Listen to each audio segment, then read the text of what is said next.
آپ پہلے میرے سے ہمیشہ بات کیا کریں، اگر میں آپ کی بات نہ سنوں پھر آپ کا احتجاج جائز ہے. لیکن ان کو پرانی عادتیں تھیں، وہ پہلے احتجاج شروع کرتے تھے. یہ عادتیں بھی آپ نے ڈالی ہوئی ہیں. نہیں اچھا میں آپ کو بات بتاؤں کہ یہ یونین کا طریقہ جو ہے نا، یہ بھی میں نے شروع سے سیکھا تھا، اور اس بات پہ بھی میرے سسر کا بہت بڑا عمل تھا، اس کے اندر وہ دخل تھا. وہ مجھے سمجھاتے تھے کہ آپ کا اصولاً تاکہ آپ کی پوزیشن سٹرونگ ہو، ہمیشہ پہلے اپنی ڈیمانڈز لکھ کے دیں اور ان کو بتائیے کہ جی یہ ہمارے مسئلے مسائل ہیں. ہمیشہ کوشش کیا کریں کہ ایک ایسی میٹنگ ضرور ہو جایا کرے جس کے بعد جب وہ آپ کی بات نہ سنیں تو پھر آپ کے پاس جواز ہوتا ہے کہ آپ تو اتنا سخت احتجاج کرتی رہیں کہ 2 دفعہ تو نوکری سے ہی نکالی گئی. لیکن آپ دیکھیے نا، سب سے امپورٹنٹ کیا بات تھی، میں ہمیشہ پہلے لکھ کے دیا کرتی تھی، پہلے جا کے ڈیمانڈ بتایا کرتی. ڈاکٹر صاحب کیوں نکالی گئی تھی 2 دفعہ؟ ایک دفعہ تو مارشل لاء کا زمانہ تھا، ضیاء الحق کا زمانہ تھا، اور اس زمانے کے اندر اگر آپ کو یاد ہو تو لوگوں نے سروس سٹرکچر کے لیے پروٹیسٹ کی تھی. بہت سارے ڈاکٹروں کو انہوں نے جیل کر دیا تھا، اور اس زمانے میں ڈاکٹر عیس محمد کو اور ایک ڈاکٹر خالد عبداللہ تھے، ان کو ریگریس امپریزنمنٹ مل گئی تھی، RI دے دی گئی تھی پروٹیسٹ کرنے کے لیے ضیاء کے زمانے میں. تو اس زمانے میں نے بہت زیادہ پروٹیسٹ کی تھی، تو تب انہوں نے مجھے نوکری سے برخاست کیا تھا. تو آئی کنسیڈر دیٹ میرے لیے اٹ واز این آنر. دوسری بات یہ تھی کہ جب دوسری دفعہ ہوا تھا تو جو اٹانومی آپ کو دینی چاہیے ایک میڈیکل کالج کو، وہ اٹانومی اس طرح نہیں دی جا رہی. اب پھر یونیورسٹیوں کی اٹانومی لے رہے ہیں. نہیں، اب دیکھیں میں آپ کو بتاؤں، میں یہ کہتی تھی ہمیشہ کہ آپ میڈیکل کالجز اور ان کی یونیورسٹیز کو آپ 1 لائن بجٹ دیں، اور 1 لائن بجٹ دینے کے بعد ان کو ایڈمنسٹریٹو اور فائنینشیل اٹانومی دیں. تو آپ کو پتہ کہ کوئی کسی قسم کا وائس چانسلرز کا کوئی حساب کتاب نہیں، مطلب آپ پوچھ نہیں سکتے ان سے کہ آپ یونیورسٹیز میں کیا کر رہے تو ہیں. اب کیا حکومت پوچھ سکے گی وائس چانسلر؟ نہیں، ابھی تو کچھ بھی نہیں ہوا، اس کے اوپر تو ڈسکشن ہو رہی تھی.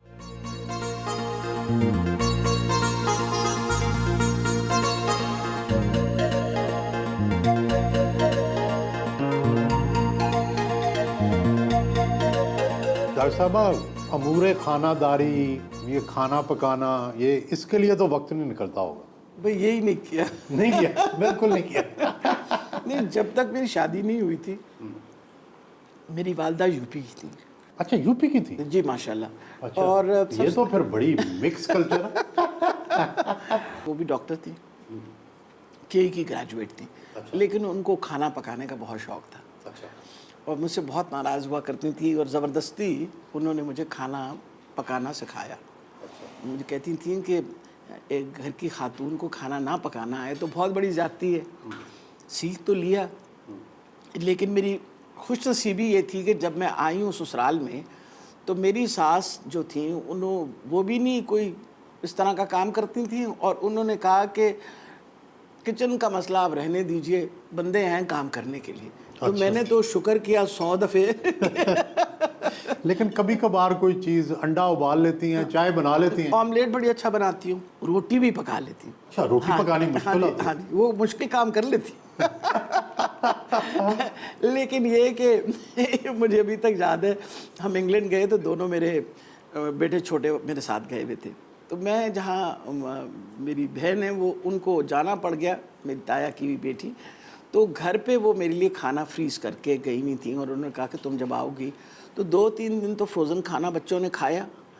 تو اس کے بعد انہوں نے کہا کہ اماں یہ فروزن کھانا تو کھانا بڑا مشکل ہے، آپ کو کچھ پکانا آتا ہے؟ تو میں نے ان سے کہا میں کوشش کرتی ہوں. خیر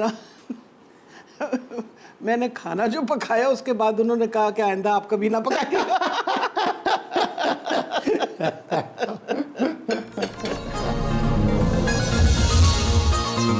ڈاکٹروں کی سیاست کے ساتھ ساتھ قومی سیاست میں بھی آپ کی دلچسپی رہی. اب پھر براہ راست سیاست میں آئیں تو 3 دفعہ الیکشن لڑا لیکن جیت نہیں سکیں، کیا وجہ ہے؟ جس حلقے سے میں الیکشن لڑتی تھی وہ آپ کو پتہ ہے کہ نواز شریف نے اسی حلقے سے ہمیشہ الیکشن لڑا. تو نواز شریف صاحب کی حلقہ جو تھا وہ اس کو اپنا وہ جاگیری حلقہ سمجھا کرتے تھے. اس حلقے سے الیکشن لڑنا جو ہے دیٹ واز اے چیلنج، اور میں بڑی اپنے آپ کو اس بات کے بارے میں خوش نصیب سمجھتی ہوں کہ عمران خان صاحب نے یہ سمجھا کہ میں یہ چیلنج پراپرلی لڑ سکتی ہوں. دیکھیے الیکشن لڑنا امپورٹنٹ ہوتا ہے اور پھر دیکھنا کہ ہیز اٹ امپرووڈ. آپ دیکھیے کہ میں مسلسل اپنی ووٹوں کی تعداد بڑھاتی گئی. پہلی دفعہ الیکشن میں نے 55,000 ووٹ لیا. دوسری مرتبہ جب کلثوم بی بی کے خلاف میں نے الیکشن لڑا تو ان کے 61,000 تھے, میرے 47,000 تھے, تو میں نے جو وہ ڈویژن اس کو کم کر دیا. اس مرتبہ میں نے 1,06,000 ووٹ لیے. تو مقصد یہ ہے کہ اس کا مطلب ہے اس علاقے کے آہستہ آہستہ لوگوں کی سوچ میں میں تبدیلی لے آئی ہوں. اس حلقے سے کبھی کوئی سوچ سکتا تھا کہ آپ 1,00,000 ووٹ نکال لیں گے؟ اور یہ دس واز اے چیلنج. وہ کہتے ہیں نا there are many battles which are fought for wars اور مسئلہ یہ ہوتا ہے کہ ہر بیٹل جو ہے وہ جیتی نہیں جاتی, بیٹل لڑنا بڑا امپورٹنٹ ہے. آپ کمپینر بہت اچھی تھی, بہت اچھی مہم آپ نے چلائی. کیا خاص ایسا نقطہ تھا جس کی وجہ سے آپ اپنی کمپین میں اتنے زیادہ ووٹ لینے میں کامیاب ہوئیں؟ میرا خیال ہے آپ کا جو ووٹر ہے اس سے جب تک آپ ذاتی ملاقات نہ کریں تو آپ اس کی ووٹ کو, جب کہتے ہیں نا ووٹ کو اہمیت دو, تو ووٹ کی اہمیت کا مقصد یہ تو آپ لاکھوں لوگوں سے ذاتی طور پر ملے؟ جی میرا خیال لاکھوں سے ذاتی طور پہ تو نہیں مل سکی میں, لیکن ضرور ہزاروں کو تو میں ملی. اور پھر ملنے سے, اور میں دروازہ, لوگوں کو پتہ تھا کہ میں دروازے کھٹکھٹا رہی ہوں. پھر جو میری ٹیمز ملتی تھیں وہ ٹیلی فون نمبر لے کے آیا کرتی تھیں. اگر میں لوگوں کے گھر نہیں جا سکتی تھی میں ٹیلی فون پہ ان سے بات کرتی تھی. مسلسل ہم رابطہ رکھتے ہیں, ابھی بھی ہمارا مسلسل رابطہ ہوتا ہے. میرے آفس سے مسلسل, میرا اپنا جو پولیٹیکل آفسوں سے مسلسل ٹیلی فونز جا رہے ہوتے ہیں, لوگوں سے پوچھ رہے ہوتے ہیں کہ ان کے مسئلے مسائل اگر کوئی ہیں تو ان کو سارٹ آؤٹ کریں. خاص طور پہ کیونکہ میرا تو آپ کو پتہ ہے کہ قلم دان جو ہے وہ ہیلتھ کا ہے, تو اس کے لیے تو میں پوری کوشش کرتی ہوں کہ میرے حلقے والوں کو کبھی کوئی شکایت نہ ہو. پنجاب اسمبلی میں منتخب تو خواتین کی خصوصی نشست پر ہوئیں, مگر طاقتور وزیر صحت بن گئیں. بہت سے ایم پی ایز اور وزیر حسد تو کرتے ہوں گے. بیسیکلی میں اس بات پہ یقین کرتی ہوں کہ یہ منسٹریز جو خاص طور پہ ہیلتھ, ایجوکیشن, یہ منسٹریز جو ہے یہ بڑی ٹیکنیکل منسٹریز ہیں. تو میں بڑی شکر گزار ہوں عمران خان صاحب کی کہ انہوں نے سوچا کہ ایک ٹیکنیکل منسٹری اور میری نو ہاؤ بھی ہے, تو ان کی بڑی مہربانی تھی کہ ریزرو سیٹس کے باوجود انہوں نے مجھے یہ منسٹری دی. نام تو آپ کا وزارت اعلیٰ کے لیے بھی آتا رہا. وہ تو آپ لوگوں کی مہربانی تھی کہ آپ لوگوں نے کوئی نہ کوئی شوشہ چھوڑنا ہوتا ہے ٹیلی ویژن کے اوپر, تو آپ لوگوں نے میرا نام بھی چلا دیا. ورنہ میں تو, میرا خیال ہے اس بات پہ بڑی شکر گزار ہوں کہ خان صاحب نے مجھے وہ وزارت دی جس کے لیے میں ساری زندگی کوشش کر رہی تھی کہ کبھی موقع ملے تو میں اس وزارت کے تھرو کوئی محنت کر سکوں, لوگوں کی کوئی خدمت کر سکوں. آپ بڑی دھڑلے دار خاتون ہیں, دھڑے باز بھی ہیں. سیاست بغیر دھڑے بازی کے نہیں ہوتی. اگر کوئی کہے کہ سیاست بغیر دھڑے بازی کی ہوتی ہے تو وہ غلط بیانی کر رہے ہیں. سیاست جو ہے وہ تو ایک ایسی چیز ہے جس میں آپ کے اپنا گروپ ہوتا ہے جو آپ کو سپورٹ کرتا ہے, تو یہ ساری پارٹیوں میں ہوتا ہے. آپ نے بڑی بھرپور زندگی گزاری, بہت مصروفیات رہیں, تو خاندان کے لیے, بچوں کے لیے کیسے وقت نکالتی تھی؟ کتنے بچے ہیں؟ جی الحمدللہ میں ان خوش نصیب ماؤں میں سے ہوں کہ ایک تو آپ کو پتہ ہے کہ فیملی ٹریڈیشنز بڑی امپورٹنٹ ہوتی ہیں. ہمارے خاندان کے اندر ہمارا اپنا خاندان بھی سب اکٹھا رہا کرتا تھا, اور میری بھی خوش نصیبی ہے کہ جب میں بیاہ کے آئی ہوں تو میں اپنے سسرال میں رہی. 24 سال میں اپنے سسرال میں رہی, اور مجھے بہت زیادہ سپورٹ ملتی تھی اپنے سسر کی. میرے میاں کی پھوپھی نے میرے سارے بچے پالے. میں صحیح آپ کو بات بتاؤں, کتنے بچے ہیں آپ کے؟ ماشاءاللہ 4 بچے ہیں. بڑی بیٹی ہے, وہ ڈاکٹر ہے, گائناکالوجسٹ ہے, اس وقت وہ انگلینڈ میں کام کر رہی ہے. اس کے بعد بڑا بیٹا جو ہے وہ پائلٹ ہے اس میں ایمریٹس کے اندر. لائسنس تو نہیں اس کا جعلی نکل آیا؟ جی اللہ تعالیٰ خیر رکھے, زندگی میں کوئی جعلی کام تو نہیں کیا کبھی, اور لیکن یہ ہے کہ ویریفیکیشنز انہوں نے مانگی ہیں, اس کا بھی نام ہے اس کے اندر, ویریفیکیشن تو کریں گے نا, کیونکہ جتنے پائلٹس ہیں ایمریٹس میں ان سب کی ویریفیکیشن. پھر اس سے چھوٹا بیٹا میرا جو ہے وہ پاکستان اسٹیٹ آئل میں کام کرتا ہے, اور سب سے چھوٹا جو ہے وہ آج کل امریکہ میں میکنزی کے ساتھ بطور سیاست میں کوئی نہیں؟ سیاست میں کوئی اس لیے نہیں آیا کہ میرا خیال ہے انہوں نے ماں کی سیاست کو ساری زندگی اتنا سپورٹ کیا کہ ان کے لیے اپنی سیاست کے لیے جگہ بنانی بڑی مشکل ہو گئی، کیونکہ میں ان کی سپورٹ کے بغیر تو کچھ نہیں کر سکتی تھی نا. اس کے اندر میرے بچے بھی ساتھ ہیں، میرے سسرال والے بھی ساتھ، میرے میکے والی بھی ساتھ، سارا خاندان نے سپورٹ کیا تو میں اپنی سیاست کر سکی.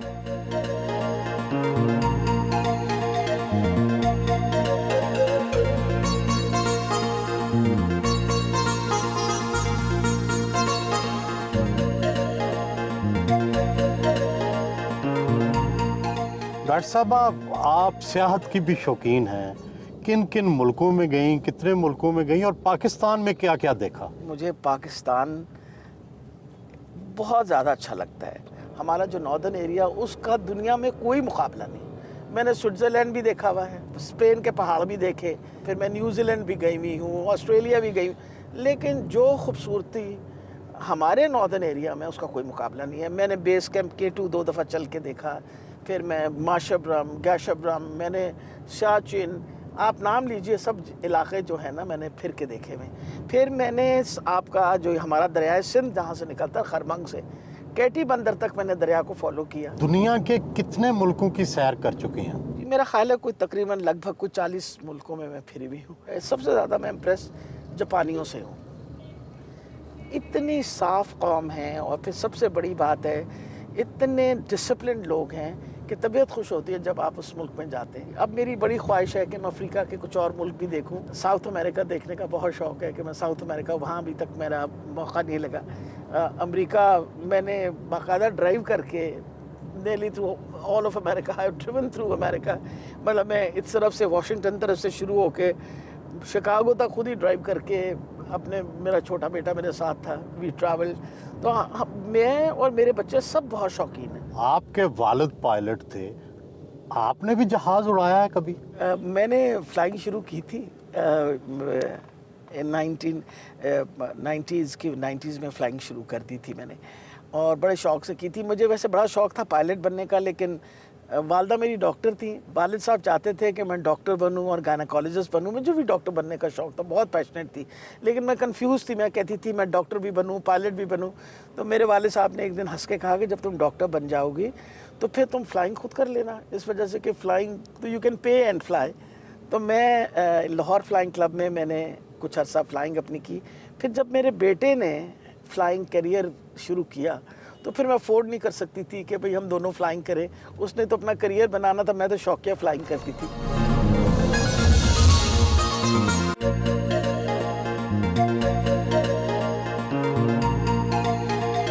فاطمہ جناح میڈیکل یونیورسٹی پہنچے، وائس چانسلر ڈاکٹر عامر زمان نے استقبال کیا.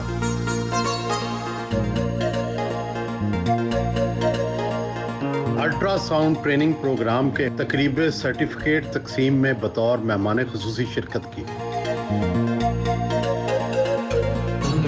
Today we have achieved that, and I'm very thankful to all the participants who have come from long distances. I know right from Ahmedabad up to Rajanpur we have participants for this.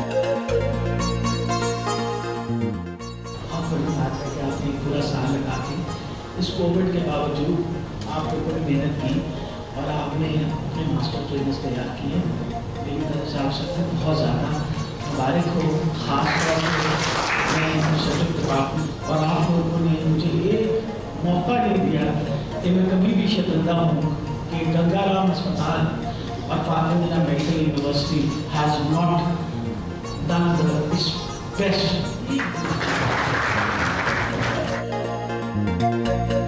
Training programme میں حصہ لینے والے doctors میں certificates تقسیم کیے.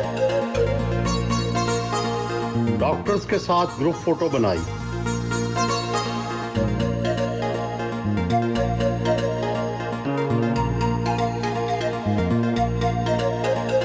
سر گنگا رام ہسپتال پہنچی.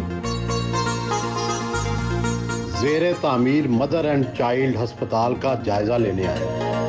7 ارب روپے کی لاگت سے 600 بیڈز پر مشتمل ہسپتال تعمیر کیا جا رہا ہے. ہسپتال کے ماسٹر پلان پر خود بریف کیا.